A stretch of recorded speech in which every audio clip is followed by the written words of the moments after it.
Les saludo con gusto, soy Israel Rivas del Movimiento Nacional por la Salud Papás de Niños con Cáncer. Y bueno, se va un sexenio, digamos el sexenio más largo, yo creo que hemos tenido en muchísimos años, un sexenio que parece haber durado una eternidad, parece haber durado todo un siglo, sobre todo para quienes, para los enfermos, para los que tuvieron alguna enfermedad crónica degenerativa ante el desabasto, para los niños con cáncer, para todos aquellos que sufrieron, ¿verdad?, de la desaparición de algún ser querido. También ha sido un largo sexenio de Andrés Manuel López Obrador. Desde luego también para las mujeres violentadas, un sexenio con muchísimas mujeres desaparecidas, ¿verdad?, a las cuales no se les ha hecho justicia. Y sobre todo para la democracia y las incipientes instituciones que la sostienen en México. Es decir, pues la división de poderes, los órganos autónomos como en el INAI, ¿verdad? Y sobre todo, ¿verdad?, esta división de poderes que da pesos y contrapesos. Por el contrario, que tuvimos un sexenio en el cual se acumuló el poder solamente en una persona, el poder solamente en el presidente de la República, en Andrés Manuel López Obrador, que pues hoy deja a un país desequilibrado. Y mire, qué irónico, todo lo que prometió el presidente, no a la militarización, ¿verdad?, que eran sus lemas de campaña, hoy deja a un país militarizado. Prometió un excelente sistema de salud, hoy nos deja, ¿verdad?, por el suelo. Pero eso sí, fíjese, eso sí, qué casualidad, el presidente de la República, ahora que se va ya a su rancho, a tan solo 5 minutos de ahí de Palenque, construyó un súper hospital equipadísimo, ya quisiera la clínica de Tulum, o el Hospital de las Culturas de San Cristóbal de las Casas, de Margarita, o allá en la Sierra de Chihuahua, tener este equipo de hospitales, o en cualquier lugar de Guerrero, de la zona alta de Guerrero, en la que la pobreza es terrible. Ya quisieran tener un hospital, ya quisieran tener la seguridad, porque también se construyó una Guardia Nacional, ¿verdad?, un cuartel de la Guardia Nacional, que bueno, imagínense ustedes, a todo lo que da, con toda la seguridad. Ojalá quienes viven esta violencia allá también en Cerocagui, Chihuahua, ¿verdad?, en Jalisco, en Michoacán, en Guerrero, entonces en Sinaloa ahora, ¿verdad?, en la frontera entre Chiapas y Guatemala, quisieran tener estos cuarteles de la Guardia Nacional. Pues ni siquiera diría yo un sexenio con luces y sombras, porque hay sexenios, hemos tenido gobiernos con luces y sombras, pero este no. Dice, fue un sexenio de obras faraónicas, de un aeropuerto que se canceló uno, que seguíamos pagando otro, y que por capricho y por odio a otro se canceló y nos costó casi el triple. Fíjese, un aeropuerto que casi no funciona. Tenemos un Tren Maya que viaja a menos de la velocidad. Fíjese, en lugar de hacer un tren de alta velocidad, tenemos un Tren Maya que viaja a menos de la velocidad que un camión ADO o que un Cristóbal Colón, y que su precio se triplica. Sale más barato viajar en avión, ¿verdad?, si usted está en Palenque, a Cancún, que viajar en tren, y mucho más rápido, o viajar en ADO que en camión, va mucho más rápido. Entonces, fíjese, estas obras faraónicas, en pleno siglo XXI, tenemos una refinería, ¿verdad?, que se construyó. ¿Cómo y a quién se le ocurre, cuando el cambio climático es devastador, está causando un daño muy grande, está poniendo en peligro el futuro de la humanidad, fíjese, de la especie humana? Así se lo pongo, así de grave es el cambio climático. ¿A quién se le ocurre en estos precisos momentos, en lo que menos necesitamos es más petróleo, sino transitar a las energías limpias, a las energías renovables, como cuento al tanto, ¿verdad?, a tantas energías que hay, la eólica, ¿verdad?, la energía del agua, las hidroeléctricas, etcétera, para generar esta energía, ¿verdad?, y transitar hacia ellas, la solar, que a una refinería. Me parece totalmente absurdo esto que el presidente de la República hizo. Es decir, fue un sexenio gastado a lo tonto, con muchas mentiras, con muchos engaños. Si me dicen cómo tuviese que resumir el sexenio tan largo y tan corto al mismo tiempo de Andrés Manuel López Obrador, sería a través únicamente de la propaganda. Sus allegados, sus condiscípulos y sus fanáticos, porque no hay que negarlo, ¿verdad? Hay un fanatismo político en este país, al igual que si fuera un fanatismo religioso. Piensan que la forma de gobernar y de convencer a quienes no estamos convencidos, ¿verdad?, es a través de la propaganda. Y la propaganda que ha generado Andrés Manuel López Obrador desde sus mañaneras, desde sus conferencias todos los días, pero también desde sus súbditos, o desde su claque que le aplaude todo lo que dice y todo lo que hace, ha sido a través del engaño y de la mentira, o de verdades a medias. Y no puede ser posible que un gobierno, ¿verdad?, de esta naturaleza base sus hechos en ello. Nos deja desafortunadamente también un país militarizado.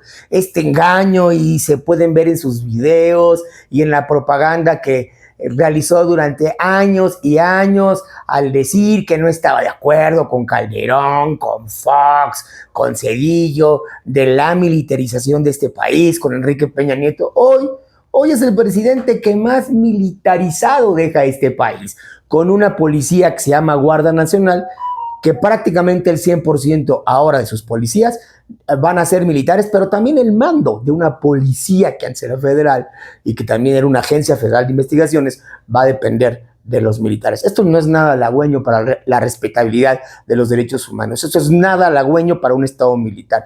Todas las tendencias democráticas, todas en el mundo, han ido transitando de un Estado menos militar a un Estado mucho más civil. Todas han pasado, todos los países modernos han pasado por estos procesos, pero México parece que va al revés. Esto fue idea de Andrés Manuel López Obrador, darle un terrible poder a los militares. Y los militares están capacitados para matar, para defender al país, no para ser una policía. En ninguna democracia moderna, inclusive en democracias o en dictaduras disfrazadas de democracia como es Rusia, tampoco tienen una policía militarizada. Mire, ya con eso le digo todo. Ni siquiera Nicaragua tiene una policía militarizada, ¿verdad? Solamente Venezuela, Corea del Norte, Yemen, bueno, ni China, que también es un país autoritario, tiene una policía militarizada. La característica común de los militares, cuando hacen trabajos de policía, es que no respetan los derechos humanos, abusan del poder en el ejercicio de sus funciones policíacas. No es sano, pero hoy nos deja una policía de estas características. Ya ocurrió la primera tragedia allá en Sinaloa de Juan Carlos, ¿verdad? Ustedes saben cómo fue asesinado. Otro problema que nos deja también Andrés Manuel López Obrador, pues es este fanatismo, esta polarización del país. Me parece que a lo largo de mi vida yo nunca había escuchado que alguien con tanta vehemencia y con tanto fanatismo, sin importar, ¿verdad?, si están documentados, si saben del asunto, defiendan los dichos del presidente de la República y sus reformas y lo que dice en las mañanas.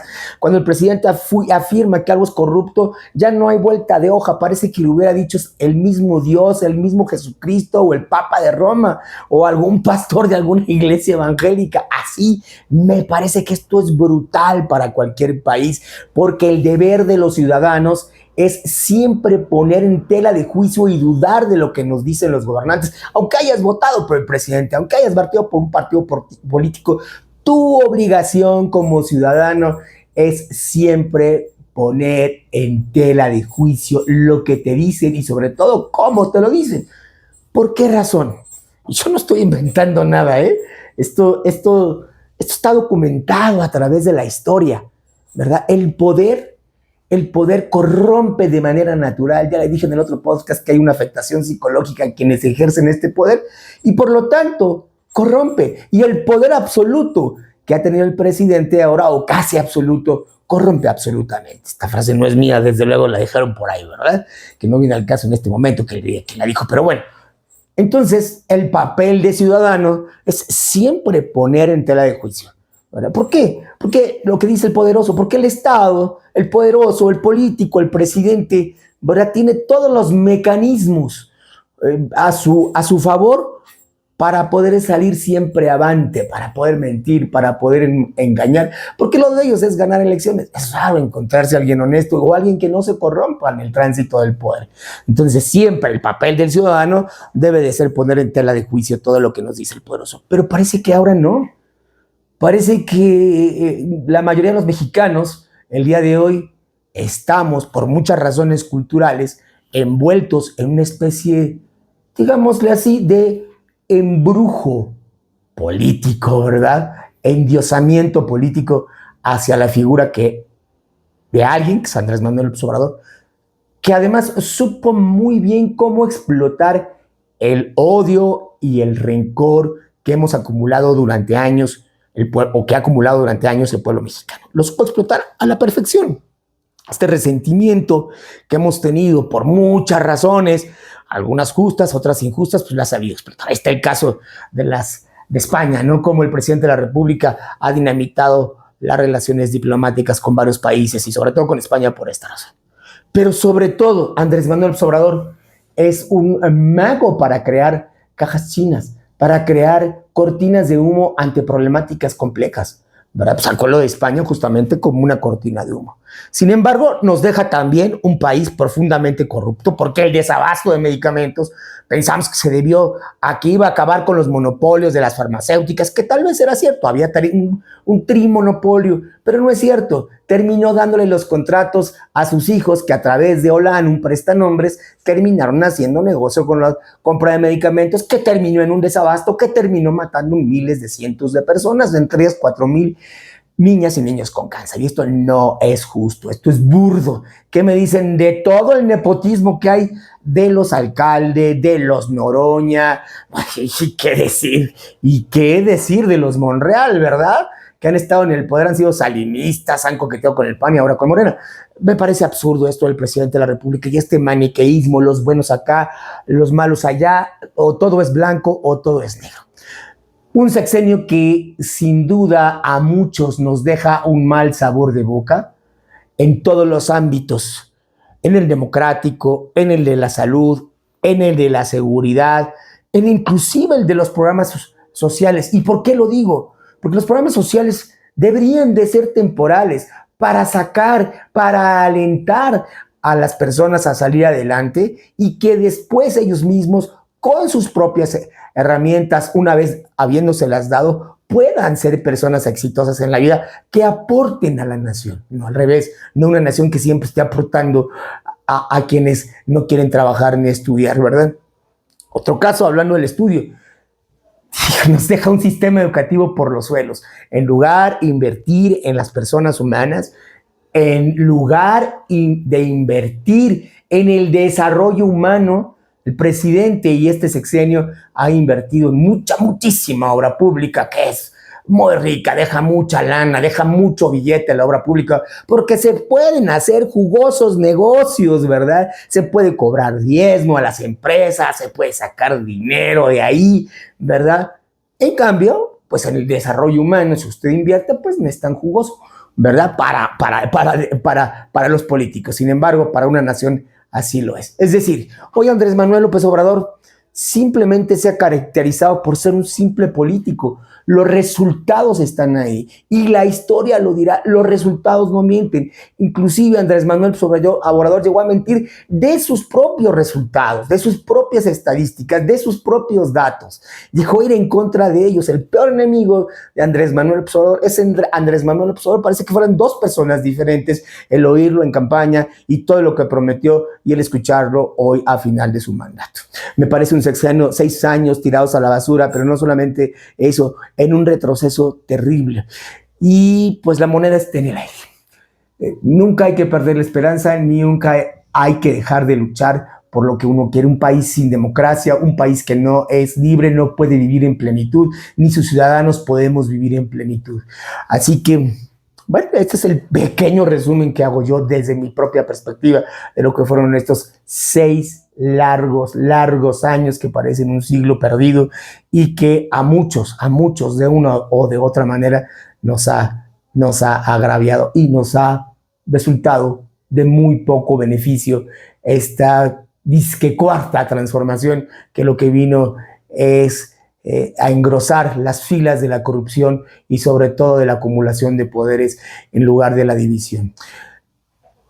Y por eso, justamente por eso, mientras a nosotros nos quede vida, vamos a luchar porque en este país exista, ¿verdad?, mayor democracia. Pero ¿cómo? No solamente hay que decir, queremos más democracia. No, ¿cómo queremos la mejor democracia? Y desde mi perspectiva, la mejor democracia es abolir el presidencialismo. Es decir, que no se le dé tantas facultades al presidente y que transitemos a un sistema demócrata mucho más parlamentario, mucho más equilibrado, repartiendo el poder a través de las facultades consagradas en la Constitución a otros órganos, inclusive autónomos, y que no se concentre el poder en el presidente. Que el presidente simplemente sea un vocero, ¿verdad?, que ejecute las órdenes del Poder Judicial y del Poder Legislativo, únicamente, y de los órganos autónomos. No tendría por qué ser el presidente, no tendría por qué más de 130 millones de mexicanos, no tendríamos por qué estar en la visión de un solo hombre o un solo partido político. No, en este país cabemos todos, insisto, y todos los debemos de construir, todas las voces, las que no piensan igual que Israel Rivas, las que no piensan igual que usted, las que no piensan igual a Morena, las que no piensan igual al PAN. Y necesitamos forzosamente partidos políticos, todos democráticos en su interior. Eso es lo que necesita México, porque entre mejores ciudadanos, mejores partidos vamos a tener, y desde luego también mejores gobernantes, pero si les quitamos la tentación de la concentración del poder, pues sería aún mucho mejor. Nos vemos la otra semana, siga mi podcast. Y bueno, le voy a hacer una pequeña recomendación siempre, ¿verdad? Terminamos con esta recomendación musical. Y bueno, desde luego nuestra recomendación musical es hoy un gran músico, para variar, de esta época del barroco y de la época moderna. Más bien, él dio paso de la época barroca a la época moderna. Y me estoy refiriendo a George Friedrich Händel, que nació por ahí del 1685, ¿verdad? En Brandenburgo, lo que antes era Prusia, bueno, en el centro de Berlín, ¿verdad? Donde se encuentra la puerta de Brandenburgo. Fue muy conocido, bueno, Händel después se hizo inglés y viajó a Inglaterra, ¿verdad? Y se estableció ahí de hecho murió. Y es considerado uno de los músicos que dio parte a la música moderna. ¿Por qué es considerado de esta manera? Porque fue el primero, Händel, gracias a él, en que empezó a hacer música de acuerdo al gusto del público. Es decir, el público decía, pues nos gustaría que compusieras esto, y Händel lo componía. Es decir, no se basaba en los gustos, por ejemplo, que le imponía en ese tiempo la Iglesia Católica o los cánones justamente de cómo se debía hacer la música, sino más bien él mismo decidió hacer de acuerdo a los gustos del público la música. Y lo que están ustedes escuchando de fondo, no lo puedo poner, pues en YouTube me multa, ¿verdad? Es algo maravilloso. ¿Qué son? Son los conciertos, la música acuática de Joseph Friedrich Händel, que también es muy conocido, ¿verdad? Por haber Gloria, ¿verdad? Y el Aleluya tan famosa, esa Aleluya que se escucha en tantas películas y en todos lados, pues es de él. Y miren, eso que se escucha de fondo es la música, los conciertos de música acuática o música acuática, que son en honor, que se los pidió precisamente el rey Enrique VIII, ¿verdad? Especialmente para él. Además, se imagina esta maravilla de música. ¿Sabe cómo se inauguraron? En una tarde de domingo, ¿verdad? Ahí en el Támesis, en este río que cruza Inglaterra, se establecieron barcas y con la orquesta, ¿verdad? Y así se inauguró. Dicen que el rey Enrique VIII se conmovió de una manera increíble, y la verdad es que son preciosos. Bueno, Händel tiene un gran repertorio musical, ¿verdad? Ustedes pueden escuchar, yo les dejo una de mis piezas favoritas, que son los conciertos de música acuática, pero ustedes pueden explorar la música de Händel, que es rica. Además, les digo desde mi punto de vista, es música muy alegre, la verdad tiene unos acordes increíbles, es música con mucha energía, que transmite una fuerza espiritual. Me puedo imaginar esa inauguración al atardecer, con velas en todas las barcas y la orquesta tocando a lo largo del Támesis. O sea, ha sido algo increíble, ¿verdad? Así que bueno, mi recomendación musical de hoy, no dejen de escuchar los conciertos de música acuática o música acuática del alemán inglés Joseph Friedrich Händel. Nos vemos a la otra semana para una recomendación musical. Cuídense mucho. Bye. Adiós.